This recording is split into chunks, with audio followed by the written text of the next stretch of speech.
My husband abandoned me at our anniversary dinner, dragged his affair partner into our bed, then told me to leave so he could untangle his feelings. I waited until they drifted asleep. The scent of expensive cologne still hung in the air, a cruel whisper of the night's ruined promise. But now it mingled with something far more sickening, the unmistakable musk of betrayal. I opened the door to my own bedroom, and my entire world imploded. The soft glow of the bedside lamp cast long, grotesque shadows across the pristine white sheets. My husband, Mark, lay there, not alone, but tangled with another woman. The air in the room was thick, almost suffocating, not from heat, but from the raw, silent violence of what I was witnessing. For a breathless moment, time simply ceased to exist. I married Mark after a whirlwind 2-year romance. We met at a work conference, and he was everything I thought I wanted: confident, charming, effortlessly funny. He made me feel like the center of his universe. When he proposed on a sun-drenched beach, I didn't hesitate, saying yes before he'd even finished asking. Our wedding was intimate, perfect, a day filled with dreams of a shared future. I truly believed I'd found my soulmate, the one I'd build a life with. Oh, how utterly wrong I was. Mark worked in investment, earning a substantial income, while I, a physical therapist, made a comfortable living. Together, we were solid. We bought a beautiful house in a quiet neighborhood, filled it with our hopes, and casually talked about children someday.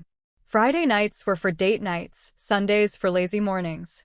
For 11 months, I lived in a bubble of blissful ignorance, convinced I was happy. Then came our first anniversary. Mark had it all planned. Reservations at the restaurant where we had our very first date. "We're something special," he'd said, his voice warm. "I want to celebrate properly." I spent hours getting ready, a new dress, hair perfectly styled, my heart practically thrumming with excitement. I couldn't wait to mark this milestone with the man I adored. We arrived, ordered drinks, and spent a magical half-hour reminiscing about our favorite moments from that first year. Mark held my hand across the table, his eyes locking with mine. "I'm so lucky to have you," he murmured, and in that moment, I believed him with every fiber of my being. Then his phone rang. He glanced at the screen, and his entire face just crumpled. A cold, hard shift. He mumbled something about needing to take it, an emergency, and stepped outside. I waited. 5 minutes stretched to 10, then 15, then 20. My initial concern began to curdle into unease. I texted him. No reply. I called. Voicemail. After 30 excruciating minutes, my stomach churning with dread, I paid for our untouched drinks and walked outside. His car was gone. He'd abandoned me. On our anniversary. Without a single word. My fingers trembled as I called him again. This time, he answered. His voice was clipped, impatient. "Something came up with work," he said, too quickly. "My assistant, Chloe, had an emergency. I need to help her. Just take a cab home. I'll explain everything later." My voice was barely a whisper. "What kind of emergency requires you to abandon your wife at dinner? On our anniversary?" "You're overreacting," he snapped, the familiar charm replaced by irritation. "I'll be home soon." He hung up before I could utter another word. I took the cab home, just like he told me. My mind raced, trying to grasp what was happening. A work emergency? So urgent he couldn't even explain? As the cab pulled into our driveway, I saw his car. He was home. A sliver of desperate hope flickered within me. Maybe he'd be waiting, ready with a heartfelt apology, a logical explanation. But the house was silent. Eerily so. I walked inside, expecting to find him in the living room, but heard hushed voices upstairs. My heart began to pound a frantic rhythm against my ribs. Slowly, one deliberate step after another, I ascended the stairs, the carpet feeling strangely soft beneath my feet. The bedroom door was closed. I pushed it open, and then I saw them. Mark and Chloe. In our bed. My bed. The shock hit me like a physical blow, stealing my breath, freezing the blood in my veins. They weren't even startled. Mark just sighed, a sound of pure annoyance, as if I was the inconvenience. "This wasn't how I wanted you to find out," he said, his voice flat, devoid of emotion. "Chloe, this woman actually pulled the sheets higher, then met my gaze with a look of supreme irritation, as if I was the intruder. "Could you give us a minute?" she actually dared to ask. Give them a minute? In my home? In my bed? The bed we shared? On the night we were supposed to be celebrating our first year? My mind reeled. He didn't even have the decency to take her to a cheap motel, to some anonymous hideaway. He brought her here. To our sanctuary. Without a word, I turned and walked back downstairs. My legs felt like lead, my senses numb. A few minutes later, Mark followed, wearing sweatpants, bare-chested. He looked rumpled, disheveled, like he'd just been disturbed from a casual afternoon nap. "We need to talk," he said, as if this were a normal conversation. He confessed that he and Chloe had been together for months. "It just happened," he shrugged. "I didn't mean for you to find out this way." He told me I was a great wife, but Chloe understood him in ways I couldn't. Then, with an audacity that still makes my blood boil, he said he wasn't sure what he wanted, but he needed time to figure it out. He actually asked me to leave my own house for a few days so he could sort through his feelings about whether he wanted to continue cheating on me. My throat was raw, but I forced the words out. "Okay," I said. "I need to pack a bag. I'll go to Sarah's." He looked relieved. "I appreciate you being so mature about this," he said, a faint smile touching his lips. Most women would make this into a huge fight. And with that, he turned and went back upstairs, presumably to Chloe. I stood there in my kitchen, the silence deafening, a cold, hard understanding settling deep in my bones. In that moment, I knew exactly who I had married. And it wasn't the man I thought he was. I didn't go to Sarah's that night. I waited. Waited until the house finally fell silent, until I heard the rhythmic, shallow breathing from upstairs that told me Mark and Chloe were asleep. Then I began to pack. Not a small bag for a few days. I packed everything. Every single item that was mine, that I'd brought into this marriage. The furniture I'd owned before we met, the kitchen appliances gifted by my family, the artwork my grandmother left me, the television I paid for, the bedding from my old apartment that I'd kept in the guest room. Each item I touched was a shard of my former life, a piece I was reclaiming. I loaded my car until it groaned under the weight. Then, with a chilling resolve, I called a 24-hour moving company, paid extra, and demanded they come immediately. By sunrise, the house was a hollow shell, half empty. I watched the moving truck pull away as the sky blushed pink, the house looking alien, violated. Mark's car sat in the driveway, a stark reminder of his betrayal. I pictured him upstairs, in our bed, with her, both of them sleeping, utterly oblivious. The satisfaction that coursed through me felt stronger, purer, than anything I'd experienced in months. I got into my car, boxes piled high in the back, and drove away from that house for what I knew would be the last time. My hands shook as I knocked on Sarah's door just after 6 a.m. She opened it, hair in a messy bun, wearing faded pajamas. One look at my face, and she stepped aside without a word. I walked in, dropped my purse on her couch, and let the quiet, comforting smell of coffee and laundry detergent wash over me. It smelled safe. Normal. Everything my house wasn't anymore. Sarah went to the kitchen and started making coffee. I sat at her small table and, in a raw, broken voice, told her everything: the anniversary dinner, Mark leaving me, finding them, his outrageous demand, my silent, furious packing. How I'd emptied that house of every single thing that belonged to me while they slept. Sarah listened, her kind eyes never leaving my face. She poured coffee into 2 mugs, placed one in front of me, and then said, her voice firm, "Mark deserves divorce papers and nothing else from you ever again." I crashed on Sarah's couch around 7 a.m. My body felt impossibly heavy, drained. The adrenaline had worn off, leaving me utterly hollow. I slept hard, dreamlessly. When I woke, it was dark again. My phone, lying on the coffee table, showed 17 missed calls from Mark. I picked it up, pressed play on his voicemails. His voice, at first, was a furious roar, then confusion, then desperation. Screaming about the furniture, about how I had no right to take our things, calling me crazy, unreasonable. Then, the shift: "Are you okay?" I'm worried about you. Please just let me know you're safe. Finally, pleading, we need to talk. I made a mistake, but we can fix it. Please don't throw away our marriage. I read through dozens of texts. Nothing. I felt absolutely nothing. Then, with a slow, deliberate thumb press, I blocked his number. The relief was immediate, palpable. No more calls, no more texts, no more hollow excuses. Just silence. Sarah helped me call my boss the next morning. My job as a physical therapist meant pre-booked appointments, weeks in advance. I couldn't just vanish. My boss, understanding and kind, told me to take all the time I needed. My colleague, Daniel, texted minutes later, reassuring me he had my schedule handled.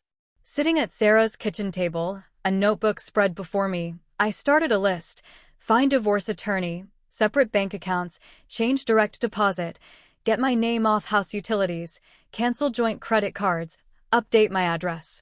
The list grew, each item a mountain to climb. Sarah, sensing my overwhelm, gently broke it down. First, the bank. Then the attorney. Everything else can wait. She made the impossible feel a little less terrifying. At 9 a.m., I walked into the bank. A woman in her 30s, with warm, sympathetic eyes, listened as I explained I was getting divorced and needed my own account. Within an hour, I had a new checking and savings account, my direct deposit redirected, and exactly half of our joint savings, almost $8,000, transferred into my new accounts. My money. My future. That afternoon, my phone rang. Sarah's number flashed on the screen, but she was sitting right next to me. I answered, and Mark's voice, thick with desperation, poured through the speaker. He was begging, pleading, asking where I was, when I was coming home. Sarah snatched the phone from my hand. "You will only communicate through lawyers from now on, Mark," she stated, her voice icy. "Contact her again, and I'll file harassment charges." She hung up mid-sentence, then blocked his number on her own phone.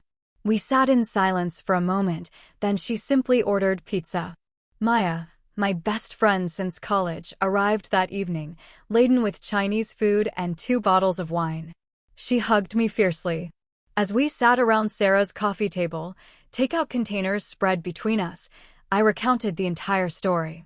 Maya listened, ate spring rolls directly from the container, and when I finished, declared, "I never liked Mark anyway. Too smooth. Too fake." Her bluntness made me laugh. It was the first genuine laugh I'd had in 3 days. We finished both bottles of wine, and I drifted off to sleep on the couch, feeling, for the first time, that I might actually survive this.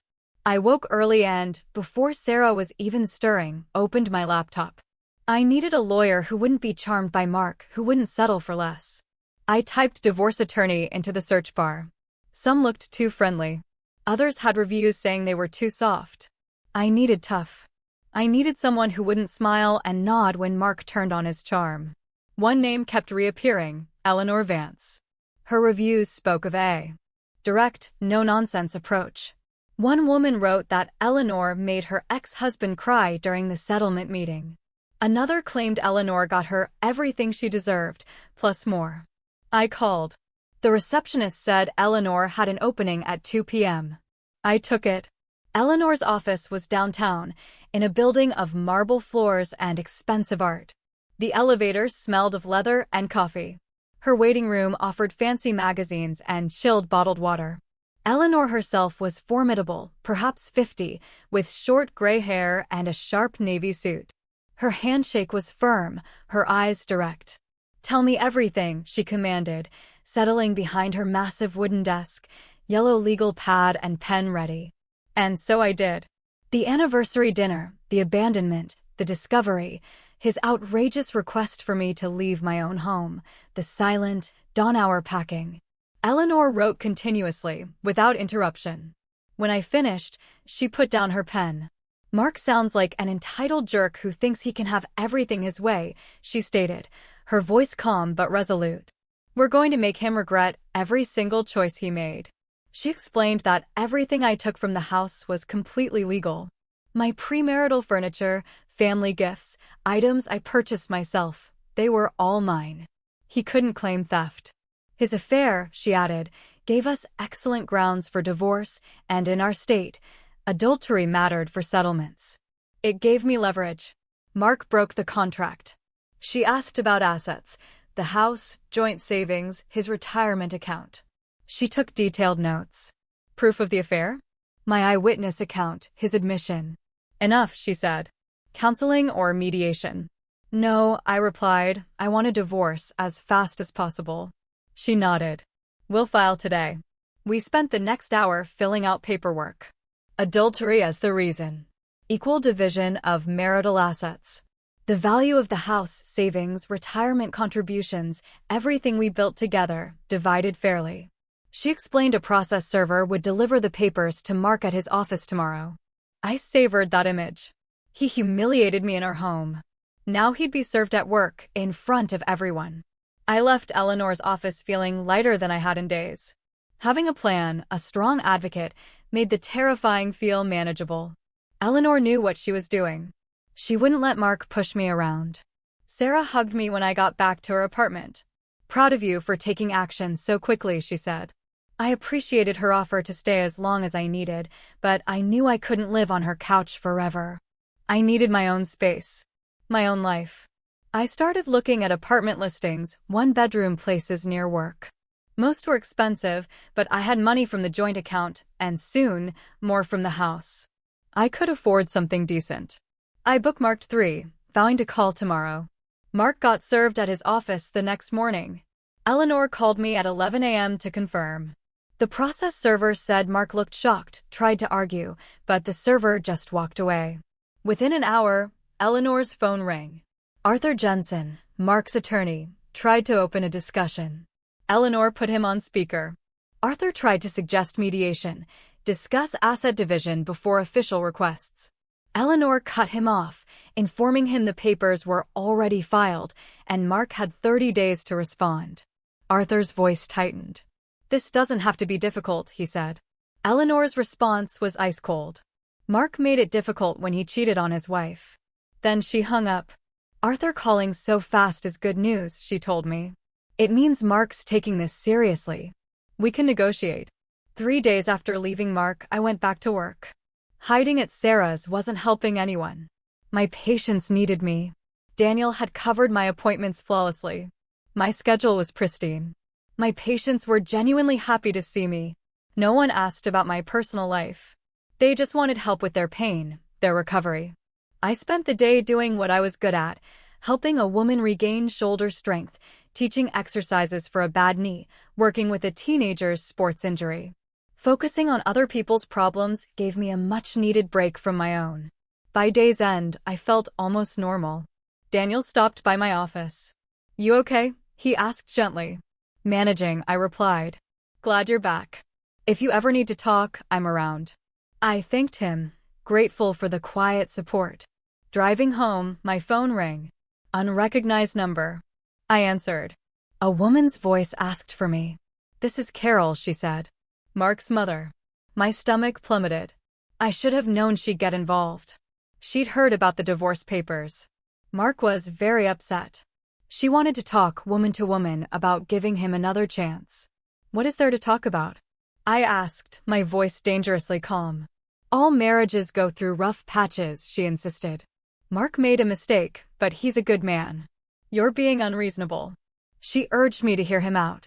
Anger, cold and swift, flared in my chest. Did Mark tell you what happened? I asked. She said he explained things got complicated with a coworker. I cut her off. I found your son in bed with another woman, Carol. On our first anniversary. He brought his mistress to our home and asked me to leave so he could decide if he wanted to keep cheating.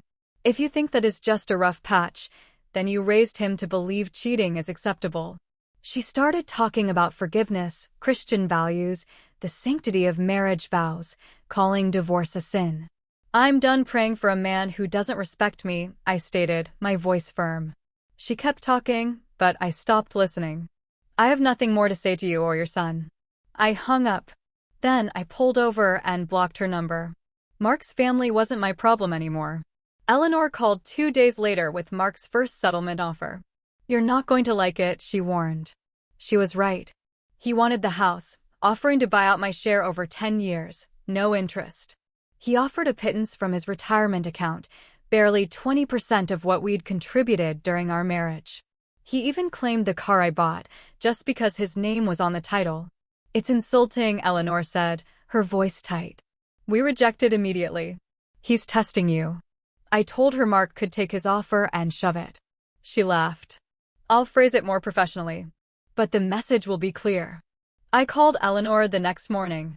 Send him a counteroffer that actually makes sense. I demanded half the equity in the house, based on current market value. Half of everything in his retirement account contributed during our marriage. And the car, the one I paid for.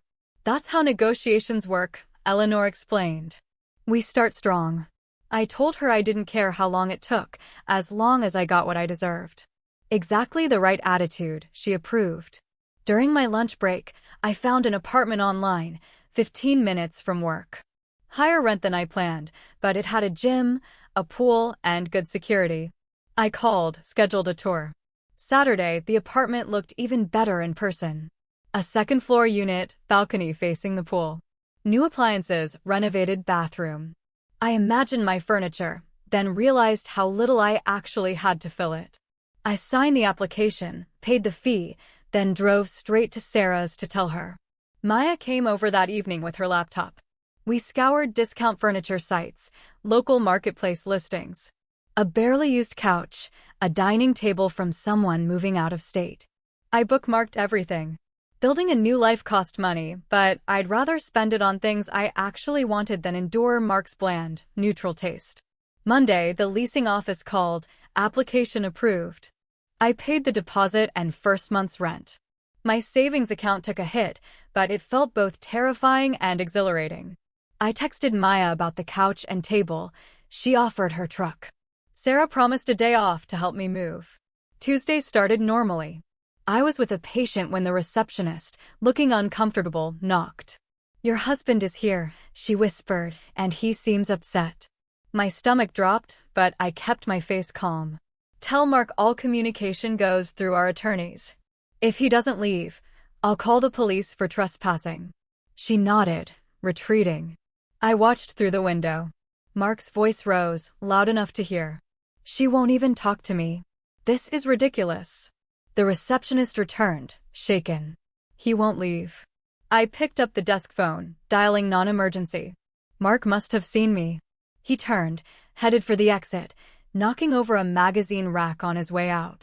Two coworkers emerged, drawn by the commotion. Daniel asked if I was okay. "Fine," I said, just my soon-to-be ex-husband acting like a child. The rest of the day was tense. I kept expecting him to reappear. Daniel checked the parking lot. Mark was gone. He walked me to my car, scanning the lot, waiting until I was inside, doors locked. I sat there a minute, making sure, then drove to Sarah's, taking a different route, just in case. Eleanor called that evening. I told her about Mark's clinic visit. Her voice was grave. "We're filing for a restraining order immediately."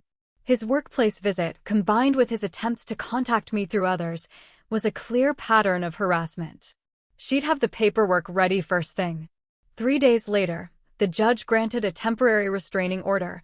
Mark had to stay 500 feet away from me, my work, and Sarah's apartment. Any violation meant criminal charges. Mark's lawyer sent a second settlement offer the next week. "Better, but still not fair," Eleanor noted. He'd agreed to split house equity 50-50, but wanted to pay it out over 5 years. 5 years of monthly payments, keeping me tied to him financially. He offered 40% of his retirement contributions. I read it twice, my anger growing with each condition designed to maintain control. I called Eleanor. No deal that doesn't give me a clean break. No monthly payments. No contact. She agreed. She'd send a counteroffer, rejecting the payment plan, holding firm on 50-50 retirement. "How long can this go on?" I asked. "As long as Mark wants to be stubborn," she replied, "but eventually, he'll realize we're not backing down." Sarah and I packed the rest of my belongings from storage the weekend before my move-in date. We loaded boxes into our cars, making 3 trips. Movers brought my furniture up. By late afternoon, it was all inside, but the apartment felt vast, empty. My couch against one wall, my bed assembled but headboardless, my kitchen table without chairs. "It'll look better once you get the rest," Sarah assured me. I knew she was right, but standing there I realized how much of my married life had been built on Mark's money, Mark's choices. The following Tuesday, Eleanor called with news that made my blood pressure spike. During discovery, her team found Mark had opened a credit card in both our names 6 months ago. He'd charged $15,000 for a vacation to Mexico, romantic restaurants, luxury hotels. He'd taken Chloe on an expensive trip, using credit that made me legally responsible for half the debt. "I'm adding this to our counteroffer," Eleanor stated, demanding Mark take full responsibility. How could he open a card in my name without my knowledge? Since we were married, he could add me as a joint account holder without my signature. I hung up sickened. How many other financial landmines were waiting? I spent 2 days seething over money I didn't even know we owed. Mark, using my name, took another woman on vacation while I sat at home, thinking everything was fine. Eleanor called again. "We're demanding he take full responsibility for that credit card debt." Hugh Kavanagh, Mark's lawyer, pushed back, claiming the Mexico charges were legitimate business expenses. Eleanor called me laughing. She'd pulled the hotel receipts, restaurant bills, romantic dinners, luxury spa treatments. Nothing remotely business-related. She sent copies to Hugh, asking him to explain which part of couples massages counted as work. He went quiet after that. "We'll hear back soon," she predicted. That Saturday, at the grocery store, someone touched my arm. A woman I recognized from Mark's office holiday party. "Brenda, I thought her name was." "I feel terrible for not telling you sooner," she said. I asked what she meant. Uncomfortably, she explained that everyone at Mark's office knew about him and Chloe. They'd been sneaking around for months. People saw them leaving together. Nobody wanted to get involved, she said. I thanked her and walked away before she could see the raw humiliation on my face. In my car, the shame washed over me. Mark didn't just cheat. He made me look like an idiot in front of all his coworkers. They watched him parade Chloe around while I, his devoted wife, showed up to office events, blissfully unaware. They probably pitted the clueless woman who didn't know. Sarah reminded me Mark was the one who should be embarrassed, not me.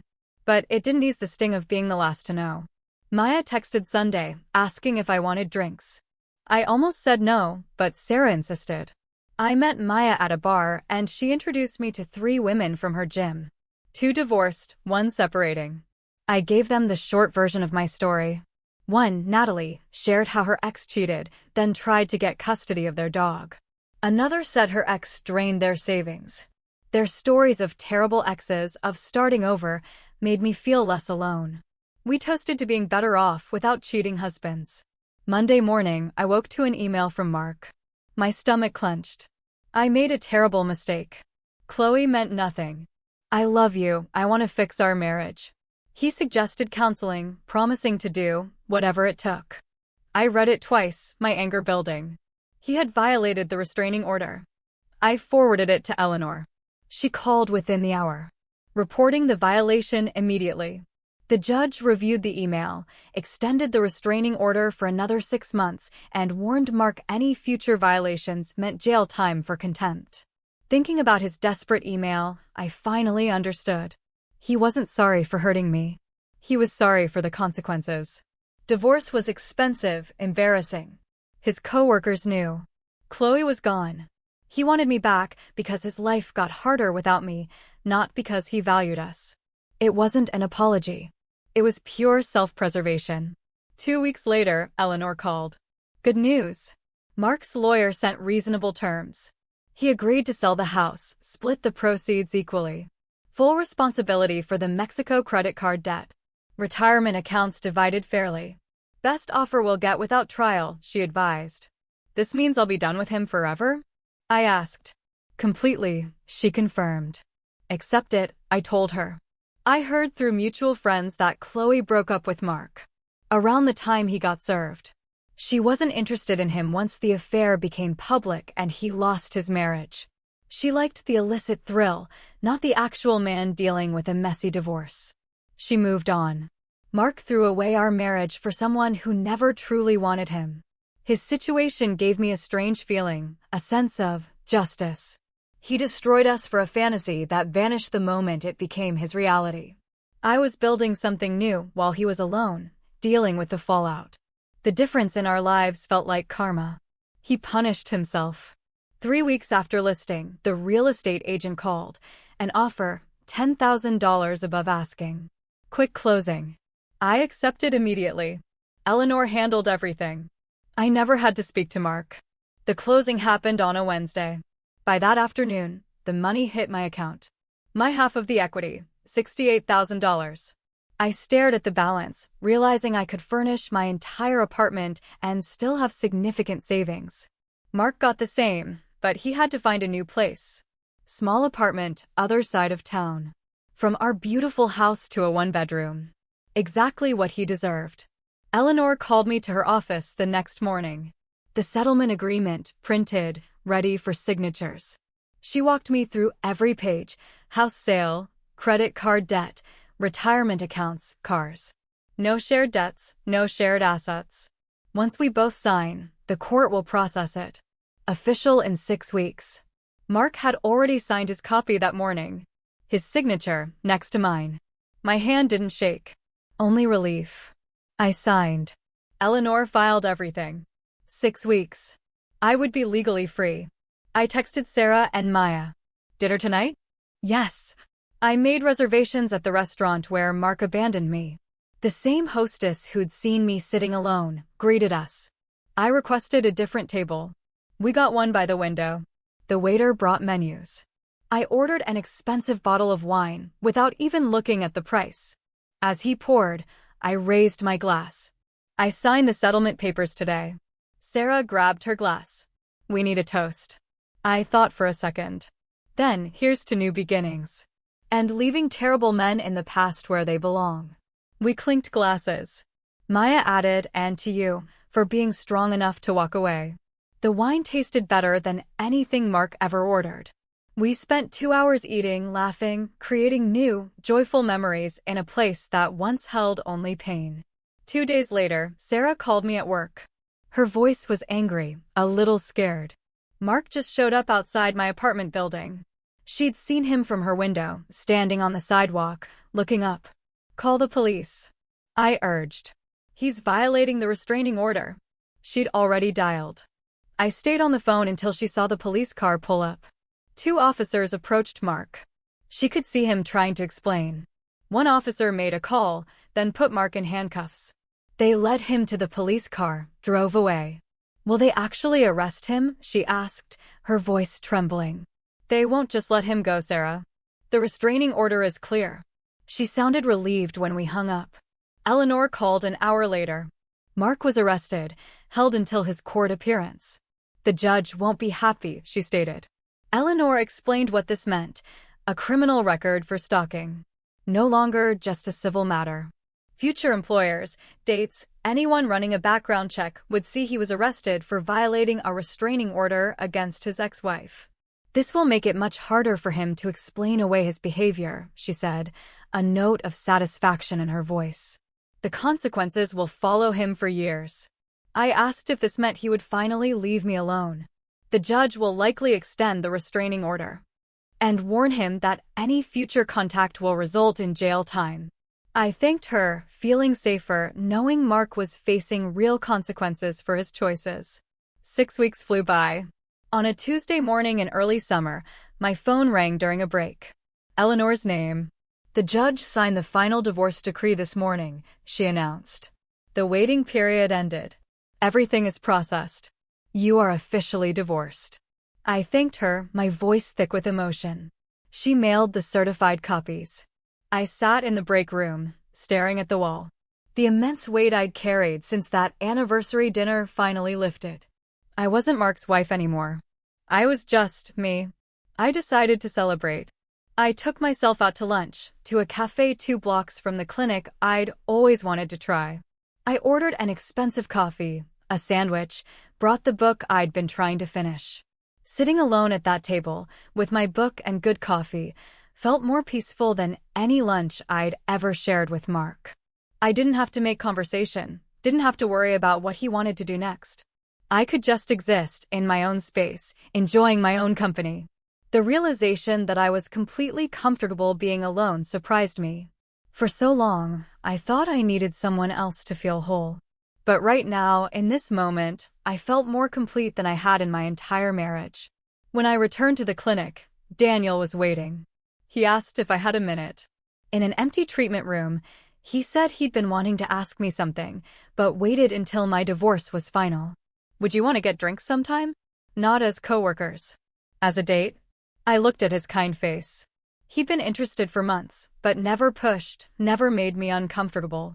He'd simply waited, respecting what I was going through.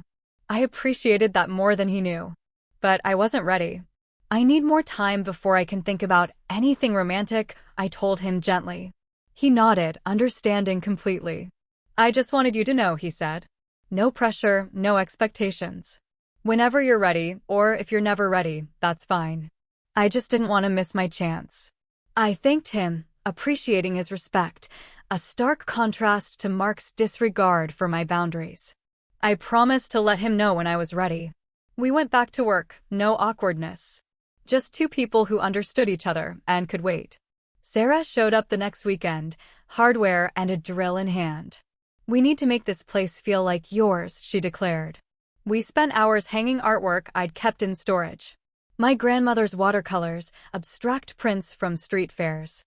Sarah held each piece, asking about its story, its meaning. No one had asked me those questions when I lived with Mark. He just picked what matched the furniture. When we finished, Sarah stepped back, looked around. You seem different, she observed. Happier. More relaxed than you ever were during your marriage. She was right. The tension I'd carried in my shoulders for 11 months was gone. I wasn't constantly wondering if Mark was happy or what mood he'd be in. I was just existing freely in my own space. I started taking yoga classes at the apartment gym. My body felt stiff at first, but by the end of the hour, I felt a calm I hadn't known in years. I met other residents, made plans for coffee. Building a social life that had nothing to do with Mark or our old friends felt like reclaiming a lost part of myself. They knew me as the woman from 3B, not as Mark's wife. Maya called one afternoon. Beach trip. Long weekend. My friends rented a house. Extra bedroom. You in? Mark always complained when I wanted to travel. Too expensive, wrong timing. But now I could do whatever I wanted. I'm in. I told Maya and requested the days off. My boss approved immediately. You deserve a break. The beach weekend was exactly what I needed. 3 days of sun, ocean, good food. No drama, no stress, no mention of Mark. 2 weeks after I got back, my boss called me into her office. I braced myself for bad news. Instead, she announced my promotion to senior physical therapist with a 15% raise. Your work during these past months shows real character, she said. Most people would have fallen apart. But you kept showing up, giving excellent care. We're lucky to have you. The promotion came with more responsibility, more respect. This job, this success, was mine. Mark had nothing to do with it. For the first time in my adult life, I had something that belonged completely to me. The extra money meant I could finally visit my cousin in Seattle. Mark always said it was too expensive. Now, I booked the flight, the hotel, without asking anyone's permission. The freedom of that decision felt amazing. No negotiation, no compromise, no explanation. I just decided. And I did it. That was my life now. 6 months after my divorce was final, I stopped at a coffee shop near my apartment. Waiting for my order, I saw Mark. Sitting at a table by the window. He looked terrible. Hair too long, dark circles under his eyes, clothes wrinkled. He saw me, and his face changed. He stood, walked over before I could leave. My name, he said. How are you doing? I have nothing to say to you, I stated, my voice steady. He started apologizing, rambling about his mistake, about throwing away the best thing in his life. I picked up my coffee, walked toward the door. He followed, still talking. He missed me. He wanted another chance. I turned around. I looked at him. This was the man who abandoned me. The man who brought another woman to our bed. who asked me to leave my own home so he could figure out his feelings. The man who tried to cheat me out of my rightful share. I don't care what you want, I said, my voice cold, unwavering. Or what you miss. You made your choices. Now you have to live with them. Then I walked away. Without looking back. My hands shook a little as I got into my car, but inside, I felt good. Strong. I finally understood my own worth. Sarah decided to throw me a divorce party, celebrating 1 year since I left Mark. Her apartment was decorated with balloons, a banner, congratulations. Everyone brought food, drinks. We spent the evening laughing about how much better my life was. Maya toasted, calling leaving Mark the best decision. My yoga instructor friend remarked on my newfound confidence. My coworker from the clinic said I smiled more. Sarah showed before and after photos of my apartment, the empty, sad rooms transformed into a vibrant home filled with things I loved. Everyone agreed Mark did me a favor by showing his true colors early. Better after 1 year than 10 with kids. I looked around at these people who supported me. They celebrated my strength, didn't pity my situation. This was real friendship. This was what I deserved. Daniel asked me again if I wanted to get dinner. 6 months had passed since his first offer. Now I felt ready. We went to a restaurant downtown, outdoor seating, good wine. He was easy to talk to, genuinely interested in my life. Work, patience, places I wanted to travel, my interests, my hobbies. Not once did he bring up Mark or my divorce or anything negative from my past. He just wanted to know me. When dinner ended, he walked me to my car, asked if he could see me again. Yes, I said. He leaned in for a goodnight kiss, sweet, respectful. No pressure. No expectation that I owed him anything. Just a simple kiss that felt right. Daniel and I started seeing each other regularly, taking things slow, building a relationship based on knowing each other. He was patient with my trust issues, never pushing me. We went to movies, tried new restaurants, walked in the park. He met Sarah and Maya, and they approved. Daniel showed me what healthy communication looked like. When something bothered him, he talked about it calmly. When I had a bad day, he listened without trying to fix it or make it about him. He respected my boundaries. Dating Daniel taught me relationships didn't have to be hard. With the right person, things could be easy. Comfortable. Good. I sat on my apartment balcony early one Sunday morning, coffee in hand, my book open. The sun was just rising, the air cool and quiet. I looked out at the trees, the parking lot. It wasn't a fancy house in a nice neighborhood, but it was mine. Everything in it belonged to me. Every decision about decor, about what to buy, about how to spend my time, it was all mine. Mark's betrayal nearly destroyed me that night. I thought my life was over, that I'd never recover. But walking away from that marriage gave me back something far more profound than a husband or a house. It gave me back my self-respect. It taught me I was strong enough to leave when someone treated me badly. Strong enough to build a new life from nothing.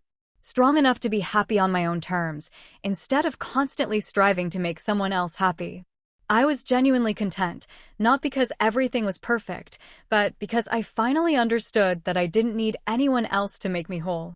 What would you have done in my situation? Do you think my actions were justified, or was I too harsh? Share your thoughts in the comments below.